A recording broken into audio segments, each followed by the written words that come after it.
You're welcome.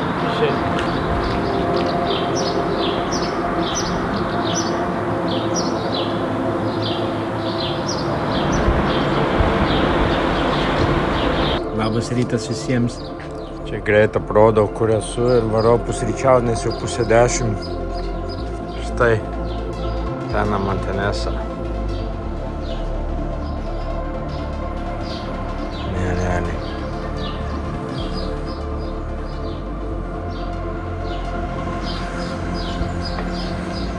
Gerai, einam žiūrėti, kas pusryčių.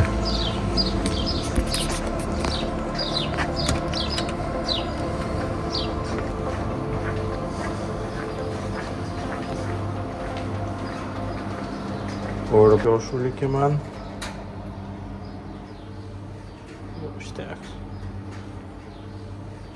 Badu nemirsim.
Liko iki pradžios haiko nuvažiuot. Labai lėtai juda, labai siauri keliukai ir yra mašinų viena kita, nėra daug, bet viena kita susitinka ir neina prasikeisti, tai reikia paskui grįžti kažkur, ieškoti vietos, kur prasikeisti.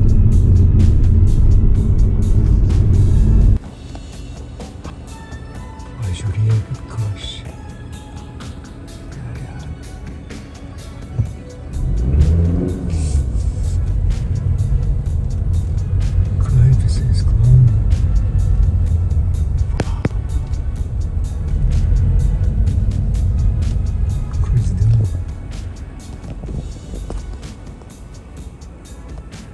Dujė.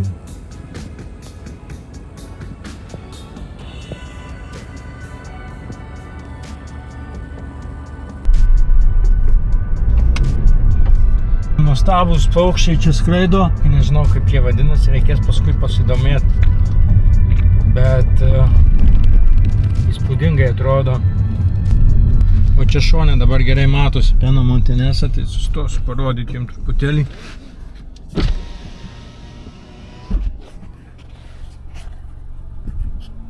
Biški išdegė dabar, reikia, aš lipsiu iš vienos pusės, ten kažkur pradėsiu ir taip varysiu į viršų. Pena Montanesa Ispanijos revoliucijos metu buvo didelis prieglaustis revoliucionieriam. Didelė armija čia jų buvo įsitvirtinus šitame kalne. Čia yra daug uolų, kuriuose buvo slepiami ginklai ir jie slėpė savo šeimas, vaikus ir buvo pasidarę daug įsitvirtinimų šituose uolose. Tai yra labai daug legendų aprašyta apie šitą kalną Ispanijoje, kaip motina sergėtoja ar panašiai, kažkas tai tokio. 302 šilumos. Aišku, mašinai su kondicionieriu, tai be mielo dabar sėdėti. planuoju įsidėti 3 butelius vandens. Nežiūriu, kiek yra čia kalnų upelių, visi išdžiūvę. 3 butelius vandens po 1,5 litro. Kiekvienas, tai iš viso turėsiu 4,5 litrus, bet čia man turi užtekti šiandien dienai ir rytoj iki pietų, nes aš planuoju tenais miegot, tai rytoj dar reikės pusryčių pasidaryti kažką ir, aišku, kavos atsigert. Ir šiaip, tokiam karštį tas vanduo labai greitai eina, tai 4,5 litro čia nėra daug, bet dabar stengiuosi gerti kiek įmanoma daugiau. Dar prieš pradedant haiką kokį litrą išgersiu. Viskas, atvažiavau į Pena Montanesą parkavimosi aikštelę. Einam, apžiūrėsim, kaip čia kas.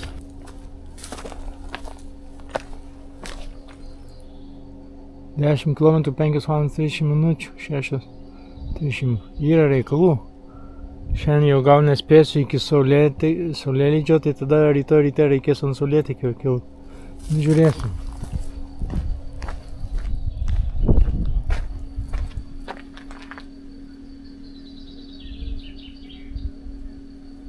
Čia apie vienuolyną daugiau aprašyta.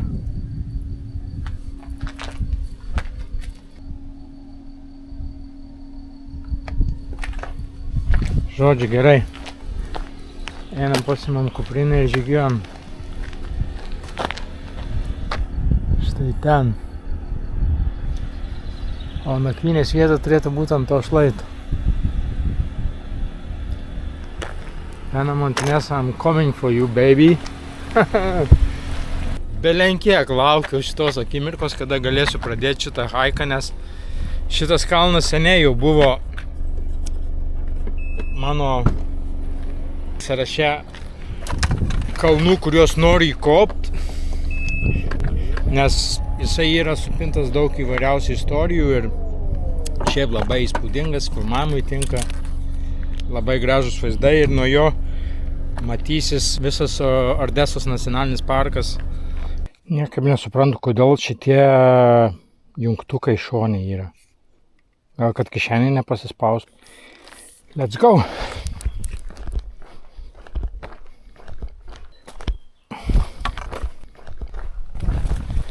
Nereikia labai kažkokių super kalnų batų čia. Užtenka trail runnerių, kai yra sausa. Čia geresnė kompozicija tokia. Gal čia ir nusimesiu kamerą.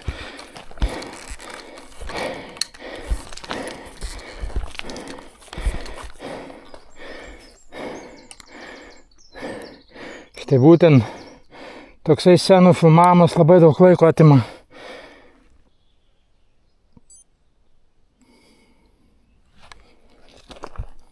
Let's go. Smagu, kad čia yra tokio pavėsio dabar. Tai ne taip karšta ir gerai, kad išlaukiau, nes norėjau apie 12 valandą pradėti, bet reikėjo dar krautis. Baterijos nebuvo pasikrovusios dronų ten ir panašiai, tai išlaukiau, nes dabar nėra taip žiauriai karšta, kai buvo per pietą. Buvau įsimetęs kamerą, čia taip praėjau, truputėlį su ta panorama. Visą laiką reikia pasitikrinti, nes nežinai, kur būni kompozicijoje, bet kas blogai, kad kai tikriniesi, degini dar papildomai bateriją. Bet kadangi rytoj vėl važiuosiu, tai galiu prasičekinti, o šiaip tai net netikrinu. Pena Montanesa, štai ten. Tolumoje matosi vienuolynas, kur aš pasistačiau mašiną ir pradėjau žygį, jau visai neblogai.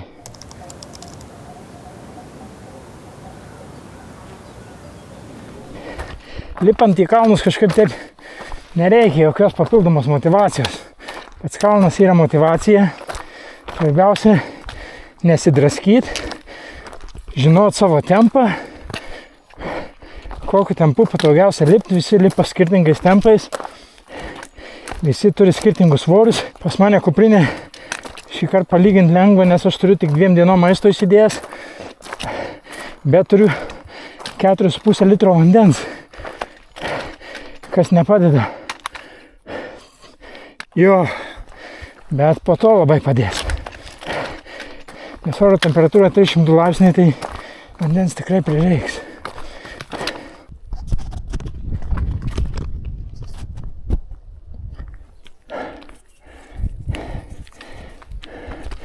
Čia, kur atrodo kaip viršūnė, tai čia iš tikrųjų nėra viršūnė. Čia yra mano pusiaukelė. Bet ten ant viršaus aš planuoju nusimest palapinę.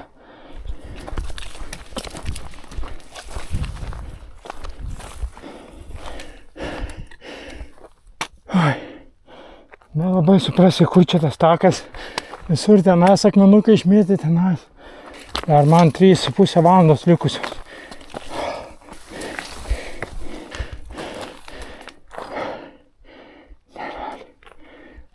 Gražu. Man prikrito į batus iš kokio švyrio.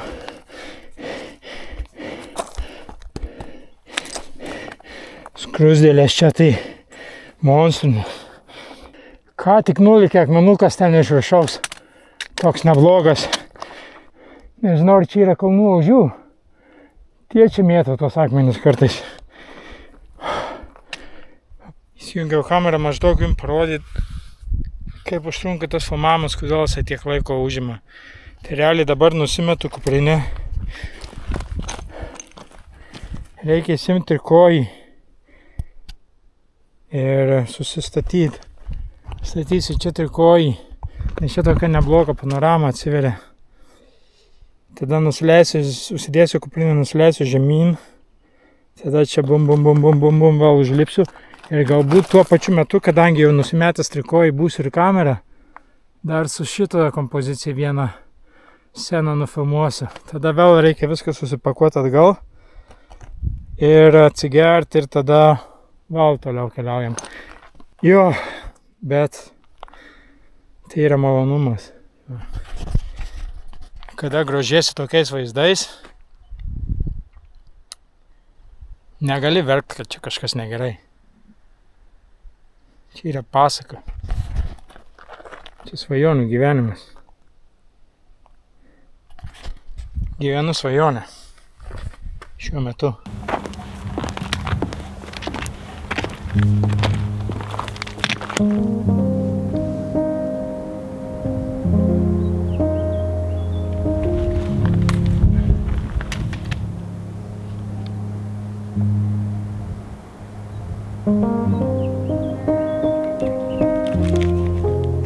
Daugiau nei valandą sudeginau nufilmuoti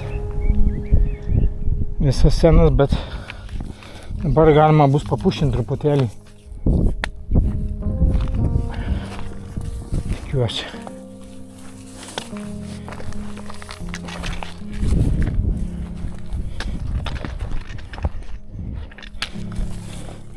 Gerą vietą susiradau filmavimui, nes tuo pačiu ir pasidariau pertraukėlę biškį snekui. Suvalgiau vieną proteino barą, kaip čia pasakyti lietuviškai, baltymų botanėlį, nežinau, pradėjo skaudėti kelią, bus negerai.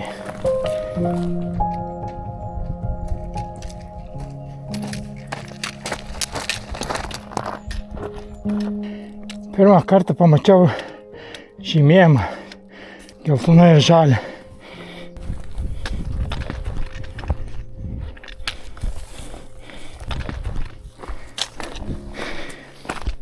Aišku, jaunesni žmonės sako, kam tos lazdos haikinant, kam jų reikia, žinai. Kaip kam? Man, pavyzdžiui, tai patinka, nes įdarbini ranką šiek tiek lengviau. Aišku, bet kokiu atveju, kada kur slysta ar kažką pasiremt, pasilaikyti, tai daug saugiau jaučiuosi su jom. Ypatingai besileidžiant. Ir šiaip tokiem seniam kaip aš dažniausiai būna problemos su kelienais. Tai keliams nėra tokia didelė apkrova, kada biškį ant tų lazdų duodi pasiremt, tai man jos labai patinka. Aš be jų neįsivaizduoju, kaip čia hiking būtų. Ta prasme, galima, aišku. Dar kitas dalykas, yra didelis skirtumas, kada išeini dienos haikui arba 2 dienų, arba kai išeini 16 dienų, kaip aš dabar. Tai Yra skirtumas su lazdom ar be. Ką tik girdėjau griaustinį. Žiauriai negerai. Oras žiūrėjau nerodė. Bet taip jau yra kalnuose, niekad nežinai. Kada audra ateis labai greitai, gali atsirasti iš niekur.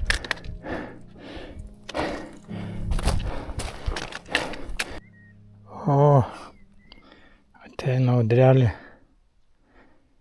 Iš Odesos atslenka ir čia didelė. Jinai jau ateina čia už to kalno, dabar yra už Penamantenesos. Eik, tu sakai, negerai.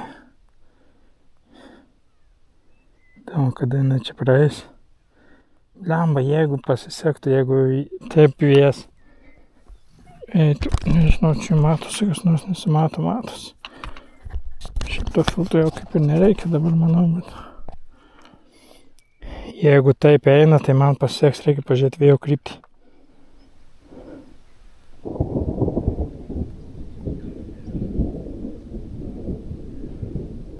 Ten normaliai kala. Nu, nerodo šis kritulių. Vėjas eina į tą pusę. Vėjas eina į šiaurę. Tai man gali pasisekti.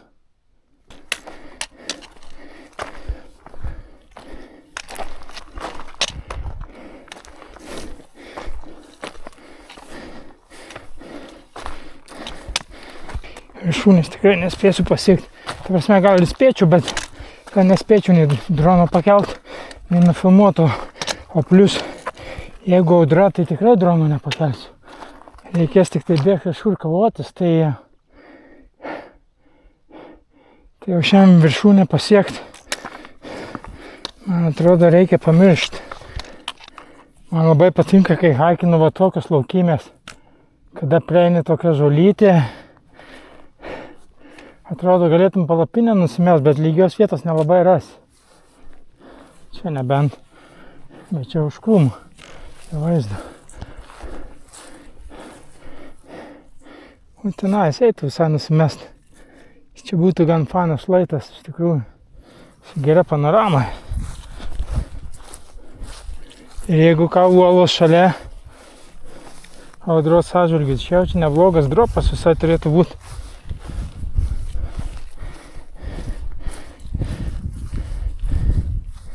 Ai ne, čia nėra dropo, bet vis tiek fainai.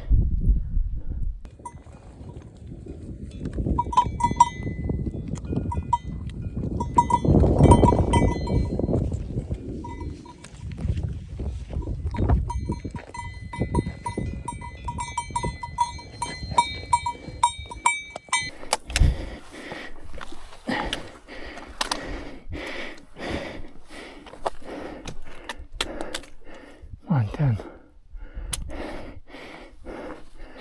Čia tų lazdų dabar nelabai eis naudot, čia reikia jau skramblint.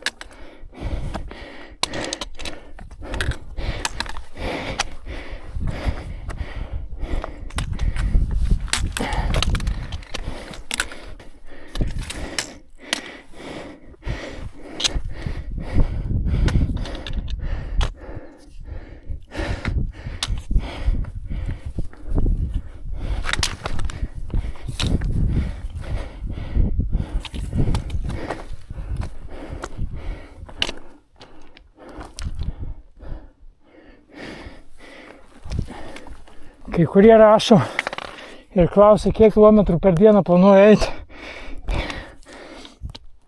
Tai visiems sakau tą patį. Iš tikrųjų, ne kilometruose esmė yra, nes tie kilometrai gali atrodyti labai įspūdingai, jeigu einat per Lietuvą, kur nėra kalnų.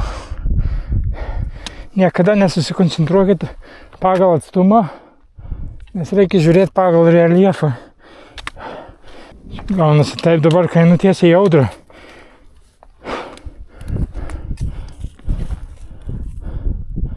Pelių, aišku, yra. Bet driežiukų irgi labai daug. Bet juos nufilmuoti labai sunku, nes jie labai greitai tik tai pamato ir dingsta į žolę.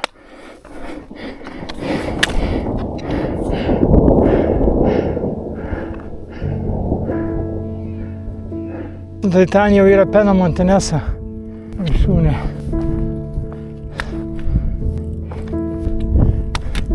Štai šlaitas, kur man palapinę reikės nusimest.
Kol kas pavyko išvengti audros, čia dunda dar kartais raustinis.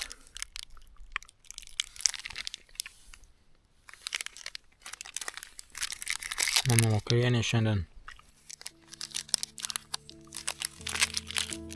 Nesidarysiu jau nieko valgyt, nes noriu anksti atsikelt, tamsoje eit. Ten Pena Montanesa, dar beveik 300 metrų pasikelt ir apie Iki viršūnės, man atrodo, apie 3 km ar 4 km. O čia mūsų namukas. Aišku, visi geriausi vaizdai bus filme. Tai kas norit gražių vaizdų, panoramų, tai visus kviečiu pažiūrėti filmą. Kas nematė mano Balkanų filmo, tai irgi kviečiu visus pažiūrėti. Turėjau šitos vietos matytis saulėlydis. Ten matėt, kur raudona, bet kadangi audra ir debesis ten buvo, nepavyko užfiksuoti saulėlydžio, bet per debesis tokių buvo gražių etapų, kada tie spinduliai išlenda taip pro debesis labai gražiai, bet nespėjau visko nufilmuoti, reikėjo greičiau palapinį statyti, nes pradėjau krapnuoti. Vėjas labai pakilo, galvojau, viskas prasidės audra, reikia statyti palapinę, tai gaila, bet nepavyko kai kurių dalykų nufilmuoti, bet pavyko atsiminti. Visko nenufilmuosi, taip jau yra. Bet vaizdas buvo pasakiškas. Šiaip su telefonu spėjau biškį pafilmuoti. Nežinau, ar dėsiu šitą vlogą, bet šiaip istoriją dėsiu savo Facebook'o, Instagram'o. Šiaip, jeigu kas followinat stories, tai Instagram'ą pas mane daugiau yra sekėjų užsieniečiai. Tai tenais dėsiu kažkokią, jeigu informaciją, tai stengsiuosi dėti anglų kalbą, o Facebook'e labiau lietuvių kalbą. Tai va. Gaila iš tikrųjų, kad nepavyko užlipti į viršūnę, nes saulėlydis, nors bendrai nebūčiau saulėlydžio pamatęs vis tiek, nes ten audra buvo. Tai jo, gal ir gerai. Gal saulėtekis bus kur kas įdomesnis. Dabar yra 11 jau. Dar šviesu. Nu ką, Joninės vakar praužė. Tai dar 11 valandą dar šviesu. Nu kaip šviesu. Dar pašvastė, matosi raudona dangui nuo saulės, tai tokiu metu nerealiai iš tikrųjų. Bet jau vėlu. Stengsiuosi kilt kažkur apie 5. Manau, per kokią valandą pasieksiu viršūnę. Tai kol kas tiek. Visiems tiems, kas stebi, ačiū, kad stebit. Jeigu nesunku, uždėkit patiktuką, subscribinkit, prenumeruokit kanalą ir panašiai. Jeigu yra kažkokių klausimų, rašykit, kas domina, bandysiu atsakyti visiems. Šiaip, kas liečia vlogą šitą, tai net negalvojau jo daryti, bet kadangi po praeitos kelionės daug kas rašė, kodėl nevlogini, tai kažkaip nusprendžiau šį kartą pabandyti, pažiūrėti. Gal nebus labai snobiškas, bet gal kam bus įdomu pažiūrėti, kaip yra backstage'ai viso to filmo. Mano koncentracija iš tikrųjų vis tiek yra tas silence hiking vadinamas filmas be žodžių. Ten daugiau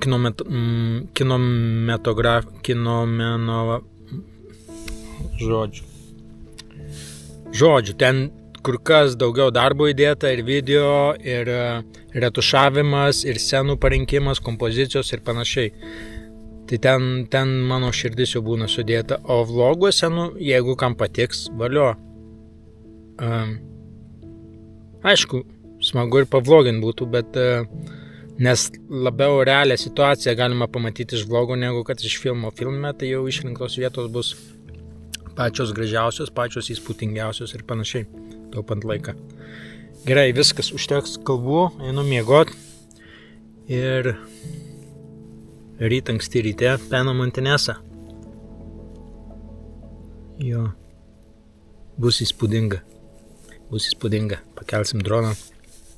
Čiau, labanakt.